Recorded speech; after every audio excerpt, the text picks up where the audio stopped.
Hi, I'm Mara Webster with Creative Company, and I'm so thrilled to have you joining us for one of our talks today. Today, we're joined by the fantastic Kimiko Glenn to talk all about My Little Pony: A New Generation, Liza on Demand, and all the many, many, many different ventures that you always seem to be dipping your toes into at one time. And I wanted to start by talking about the My Little Pony movie, because I think one of the interesting aspects in terms of voiceover for animation, and particularly when you're looking at a kids movie, is there's still a lot of parallels in how you're developing a character, no matter whether it's that, or whether it's an on-screen role like Orange is the New Black, whether it's a theater role like Waitress. They're still requiring certain parallels and a lot of the same tools in terms of how you find your character. And you're playing the character that has a lot of exuberance, a lot of positivity, really specific upbeat energy. And so what was that process of really shaping and building your character so that all of that comes across in the voice performance? Yeah, well, first of all, the creative team was so amazing. They welcomed me with open arms, and they had a very clear vision for Izzy, but also left it open to completely just play and do the craziest things, and then they'd phone me in or not, whatever. And it was just the most fun process ever. But also, one of the amazing things about being an actor and accepting a role like this is it truly is like therapy. And, I know we're also talking about Liza on Demand as well. I've talked to my friend Liza Koshu, who stars on that, that my character on that, Harlow, really helps my confidence level. She's really just so self-assured and has this way of walking and talking that's just that puts me instantly in this I'm powerful kind of energy. And then with Izzy, she's just so open-hearted and so accepting of everyone right away. And she's just trusting and whimsical. And I just love her so much. She's very lovable, if I do say so myself. But yeah, just being a part of this has really, I would leave a session and be like, the world is so great. I'm so happy. I would just feel so good and so happy every time I left. So yeah. And your character Harlow on Liza on Demand, and that there's a certain way that she kind of walks and talks, and that really exudes a lot of those personality traits that you were mentioning. When you first took on the role in the show, what was that journey of really finding a lot of those mannerisms and a lot of those aspects, whether it was her vocal aspects or the mannerisms and how she moves around in scenes? Yeah, honestly, she lives in me. I think every character in a way does, whether or not you choose to accept it or adopt it into your normal life. But they're all kind of facets of who you are at least in touch with a little bit. And so when it comes to her, it's I'm so self-deprecating and such a woman in that way, where I'm just apologizing for my existence constantly, especially being so small and whatever. But with Harlow, she's just so self-assured. She's always looking amazing, and doesn't apologize for it, taking up space in whatever way she wants. And I just love that about her. And I think that is something that lives in me, that sometimes I'm just no, I'm in a meeting, I'm asserting myself, I'm being amazing. And then other times I'm just kind of to myself. So I think it all is just a part of me that I need to access a little more sometimes, When you're doing voiceover work for a character like Izzy on My Little Pony as well, because there is that confidence there as well. So, if that was a physical performance that you were giving, there's certain traits that actually would probably carry over in terms of some of the mannerisms and ways that, she would hold herself as a character. Obviously, that's all being done on screen with animation. But are there times when it is useful when you're in the sound recording booth to really kind of pull in a lot of physical elements to your performance, and moments where there's particular scenes or aspects where that's not necessary in the same way, and there's kind of a different place that you're pulling from within your body? Yeah. Well, first of all, they had a camera set up while we were recording, so they could take from our mannerisms in the booth, or our facial expressions at the very least. And the great thing about doing voiceover and doing an animation is that you can be as big as you want, and it's okay. And you can be as small as you want, and it's intimate and it's amazing. And there really are no boundaries. And so yeah, I think I forget the question, but basically it's just you're like a kid on a playground. You're playing in the sandbox, just having so much fun and giving, like, yes, being completely physical or completely not. And with that idea of play as well, it always sounds like with voiceover work and animation work that there's a lot more opportunity to really take your time with scenes and to play around and try different elements. Were there any particular scenes or character moments in the movie that you remember that part of the discovery and what we see on screen really came out from that opportunity to have that play? Yeah. Well, I mean, I think they always left it really open for that. You know, like if I wanted to try something else, if they were like, we got it, we're moving on, I'd be like, no, hold on, wait, I have something else in me. They would honor that. But I'd say the part that we really kind of stayed on just for a bit so we could live in the space, and like, so Art Hernandez, the director, voice director, I'm so sorry, could really pull out everything he could from me, were some of the more emotional parts where I'm talking about, you know, being a little too sparkly for Bridalwood, where I'm from, and just feeling unaccepted and feeling like I, you know, wasn't at home in my home and stuff like that. So those are the parts I think we really kind of lingered on and created a tender little cocoon for. They have any of the rough animation in place already when you were doing your recordings, or was it something where it was just like all the dialogue was recorded first and then the animation added in to kind of match your performance? Yeah, I mean, it's animation is a multi-step process, and depending on, you know, how big your role is or like where you come in the process, it could be different. But for me, I was cast early on, like a couple years ago, and so I recorded everything, just my voice, and then you know, you come in, and then they rewrote the entire script, and then I came in and re-recorded everything, and then throughout they kind of like, they'll shape the story with the voices and then create like an animatic kind of sketch, and then it will start to take shape and take life, and then they'll have you come in and do some looping where they're like, I feel like in this moment you need to grunt, or you need to like giggle or something, or this line needs to be added for this whole scene to sort of make a little more sense. So yeah, it's a multi-step process where you kind of see it as it develops, which is really fascinating and wonderful. And it takes so much time and energy. I don't know how those people do it. They're amazing. Gosh, I can't even speak highly enough of them. But there's so many steps. And then there's also sometimes the aspect of doing additional dialogue recording, which is, you know, after you have a scene, going back and just saying, you know, like you're saying, we just want to re-record this line, you know, we capture this moment, maybe we want to do this in a slightly different way. And it can be incredibly technical because at that point it tends to be picture locked, so you know exactly what's going to be on screen. So you're ultimately at that point giving a performance that has to land on such specific timings and beats, and yet at the same time it still has to always come from a place of character and emotion. And so what's the difference for you when you're doing ADR in kind of the technicality and how you have to fold that in a different way?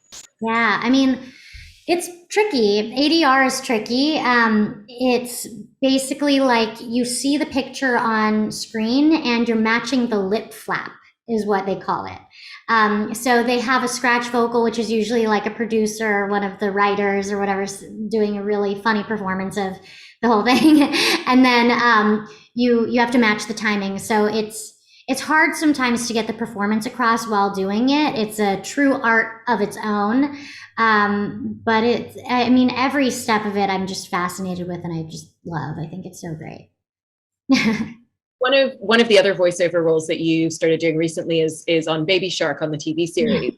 And I love the fact that taking that role wasn't even just about the role itself and the work that you were going to do on the show, but that wider context of it's a show that's teaching kids things like empathy, and there's an educational component to it. And when you're looking at roles, are you quite frequently also looking at the wider context of those sorts of elements as well?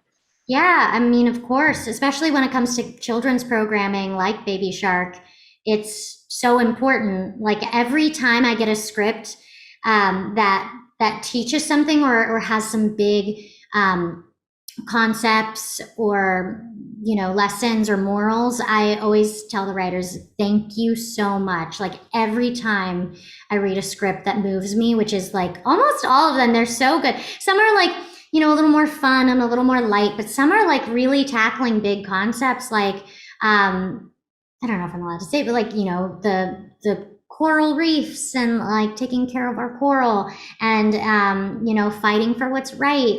Like, even if it means that, you're going to have a hard time. And, yeah, there's just like such amazing big concepts in it that it just moves me knowing that I'm a part of it and that I'm a part of shaping, our new generation's like way of thinking, And for Baby Shark, that's a performance that again is just full of so much exuberance and excitement in every single moment. And what was the journey of finding what you wanted to deliver vocally for that character? Always at the start, it's a little like, I think this is what they want, and like trying to really lock in. But for like a couple episodes in, I was like, oh, this is Baby. Baby's just down for anything. Baby's so excited about everything. He's like all about adventure. He's all about like putting on a show and putting on a character, putting on like a costume and being creative and fun. And that's, I think, why everyone's so in love with Baby Shark. He's just the most fun and willing to learn and willing to go on the journey of like, I think that I don't like this. Oh wait, no, maybe it's okay. Like just the whole arc of learning some new concepts. I don't know. He's just the best. Yeah, and the music is killer. I mean, on top of Baby Shark, there's also My Little Pony. Like the music is insane. It's so cool to see the music be so geared towards what we're listening to now, and have it really hit home in the lyrics, in the melodies. It like makes you excited to listen. It's cool. And obviously one of the unique aspects of voiceover work as well is that the majority of what you're doing is in a booth by yourself. You're not in the same space as performers. I know with Baby Shark, there was an opportunity a few episodes in to then start recording certain scenes Ensemble when they were able to pull everybody's schedules together and have everybody together safely. And so when you're by yourself in a booth, but you're playing these characters, like your character in My Little Pony, where so much is about the interpersonal dynamics and that relationship and rapport with other characters on screen, what's your journey of really making sure that you're always crafting and building that, even if you don't have the other person to play off of as a scene partner? And then what is the difference when you're suddenly in the booth with other cast members and have that opportunity? Yeah, I mean, it's always a blessing when you can be in the room with them. I have been sort of doing some ensemble-y type records over Zoom, which is actually really nice because you're able to step on each other and it's in the clear. You're able to like improv together and do bits and just play off one another without the pause in between, which is really so fun.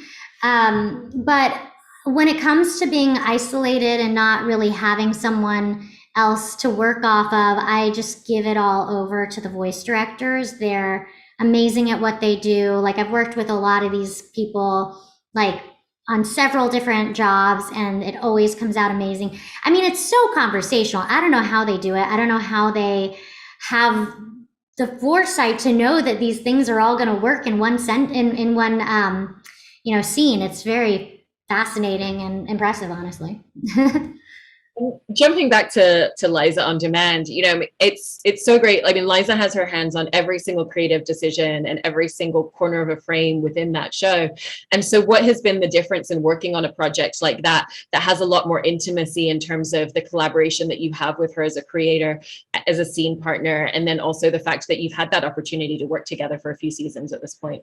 Oh my gosh, I love Liza. She's the best.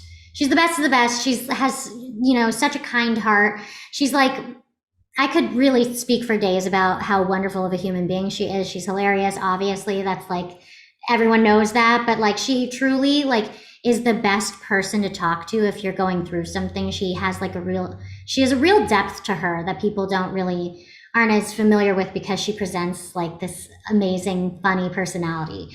But that was particularly interesting because it was a kind of a smaller show in that like we had a low budget, and so like it was all very like in-house, and so like I could be heard, and like it wasn't such a big massive thing where it's like I don't know if this like what I want is going to reach the top. It's like the top is Liza. She's my best friend, and so we would have conversations and things would end up in the script or like be taken out, and they were always Deb and Harry, Deborah Kaplan, Harry Elfont, like they're just seasoned professionals. Like I've never read a script funnier than the scripts on Liza on Demand, honestly. It's spoiled me, but they're also some of my friends, and so like it was amazing having that open door and being able to have discussions about things and feel like you had that space to do that with. It was great. And it has that improvisational feel to it in watching it.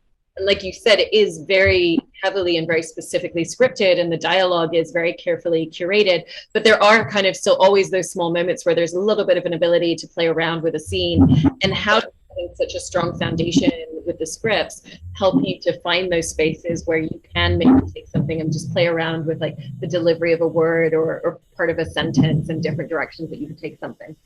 Yeah, I mean, honestly, having a foundationally incredible script that is just so funny on its own, like we would go over our scenes in the makeup trailer, and the makeup and hair people would just be dying laughing just at us running our lines.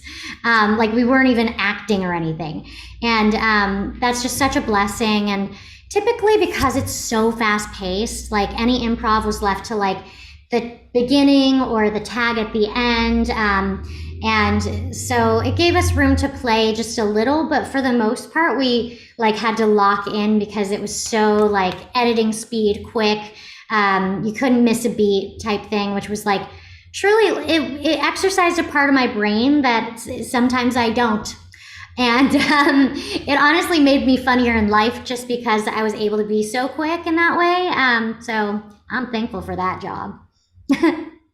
On the depth that Liza has, and that actually really comes across in the way that comedy is utilized to have these dialogues and conversations. I mean, if you look at the show as a whole, the show is a commentary on the gig economy and the impact that it has on individuals. And then you everything within the show, from that journey of what does success mean, who do I want to be. All of a sudden there's an episode that's dealing with the conversation around gentrification through a musical that's being put together for these characters. Do you find that when you're going into comedic roles like this, that there is a real ability to kind of create an ease with the audience and really connect in a lot of different dialogues and have an openness to audiences receiving it because of the way that it's being delivered? Honestly, yes. I mean, this was another show that sort of like when I'd get the script, I'd be like, we're tackling a subject. Holy crap. Like, this is amazing. And I think with comedy, it opens people up to receive, like people are there to laugh and laugh at themselves. And oftentimes you can play both arguments of a subject and kind of straddle the line and just make, hilarious commentary. And then, I don't know, it just sort of, it helps people open up their minds and not have such a wall up about something if they have a certain belief, which I think is just fantastic. And honestly, I don't know how the writers are able to do something like that. Their brains are so brilliant. And I'm hoping that the young generation who watched it take something from it. I think they will. Like the way I receive news is often through like The Daily Show or Seth Meyers or something, just because it's a little more palatable. Like you can laugh at it, even though it's horrifying, So I think that's sort of what that accomplishes. And I don't know, it's pretty cool. And then jumping over to talking about some of your work on stage and theater, I wanted to ask you about the experience of originating the role of Dawn on Waitress on Broadway, because that's such a long process before it even gets to the point of the first audience coming in. It's not just that there's rehearsals before, there's an entire workshop and development stage that you're part of whenever you're originating a role. Yeah. And with a show like Waitress, what were some of those facets that have ended up being part of the character of Dawn, both when you played her and with other actors taking her over, that really came out out of a lot of those workshop elements that you were all doing? Yeah, I mean, it was sort of a unique experience for me, particularly because I actually joined in for the Broadway production. I didn't get the like amazing opportunity to workshop. That's typically how a show is made, is you start doing like readings, and then if they like what you're doing, then they ask you to do the workshop, and then you're doing the workshop. It's a little more on its feet. And like recently I did a dance lab for something where they see you kind of move, and I'm like, I think they like that. And so it's sort of a little bit stressful in that way, because you're like, I think I'm constantly auditioning, but but also you get to find the character as much as possible. You get like years to find the character and really talk to the director and everything. But I felt a little bit nervous because I was thrown in, and like I was doing a lot of TV at the time. So I was like, am I being too big? Am I being too small? I can't totally gauge it. And so really, I think the discovery process for me came in previews, when I just like let go of everything and it was just mine. And I could just like find the through line for Dawn, if that makes any sense. And I think like a lot of great moments were found during previews, and then obviously when it opened. Best day of my life. You've been doing TV for a while at that point, but it also seems like it was quite heavily dramatic roles as well. So was there a little bit of an adjustment in terms of the same way that you were describing, is my performance too big? Is it too small? Also just kind of recalibrating and reconfiguring what that comedy element needed to be. Yeah, I mean, when you're doing drama, you sort of need to live in that, energetic space. You have to kind of like put yourself in those people's shoes, and oftentimes it, for me anyway, can really get to me and make me feel a little bit like down. And so for a role like Dawn to come along, where she's so funny and so like nervous energy, excited, and just like like it was kind of like a breath of fresh air to be able to go back into that and feel like I was like releasing and like expressing myself in that funny way, and being able to laugh again was really fun. Not saying I didn't laugh on set of Orange is the New Black, but there was a lot of heavy stuff going on for my character, and so you sort of have to live there. So it was really honestly nice to join. And yeah, I don't know if I think comedy comes relatively easy to me. I always like was imitating funny people. And so I think it was easier to fall into that than I think to stay in the dramatic space. So it's a good fit. I love that you've talked about how even just growing up, you used to do things like listen to Celine Dion and start doing impressions of the way that she would sing and deliver. And what was that kind of tipping point for you, where this is something that you clearly just naturally gravitated towards anyway, that you started to kind of like see spaces where you could take this into professionally?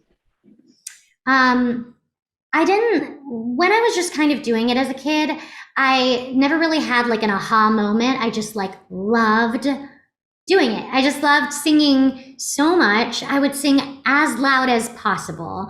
And like, I would just imitate every weird nuance that Celine Dion did in her songs. And my parents took notice, and they were like, wow, she is energetic. And they were like, do you want to audition for a play or something? Get you off my hands. They didn't do that, but they were just, the most supportive. And I was like, yeah, let's do it. And so I auditioned for a play, and that was it. I just like, and then I was auditioning for the next play after that, and the next play after that, like at the same theater typically. And there wasn't a question. It wasn't like will I, should I, what am I going to do? It was just sort of like, this is who I am, And so it was like, it was really lucky to just find my calling and my purpose, and just like something I felt empowered in so early on. And with Waitress, there was also the opportunity to record the soundtrack for it as well. And I was interested, when recording soundtracks for a Broadway show, is there kind of a conversation about some aspects of the delivery? Because obviously the people listening to it aren't watching the show on stage. There's no visual aspect to it. It's just the lyrics. And so are you thinking about whether there's spaces within a song that you're so used to delivering, you know exactly what that story is and what, what all the intonations are, but really thinking about, are there adjustments that need to be made in order for this to really translate to someone who's purely listening to it? It's so funny that you say that, because I hadn't given that much of a thought until I did it. And especially for the song When He Sees Me, it's so active and like I'm running around the stage. I'm sort of huffing and puffing. There's certain lines that are yelled because I'm just getting really into it and really like freaked out, starting to like, you know, hype myself up so much. There was some conversation. I'm like, how much of this do you want to be sung or acted? And do we find a balance? We sort of played with it a bit in the booth, but we landed on the fact that like, it's important to act it, you know, but like you're not running around. So just try and like, if you can, stay on pitch. So yeah, I think it's so interesting that you caught that. Wow. I'm so impressed and so fascinated by all of the different creative ventures that you're always doing, and want to thank you so much for taking time today to talk so much the processes with all of these facets of work. Thank you so much, Kimiko. Thank you. It was my pleasure. Have a good day.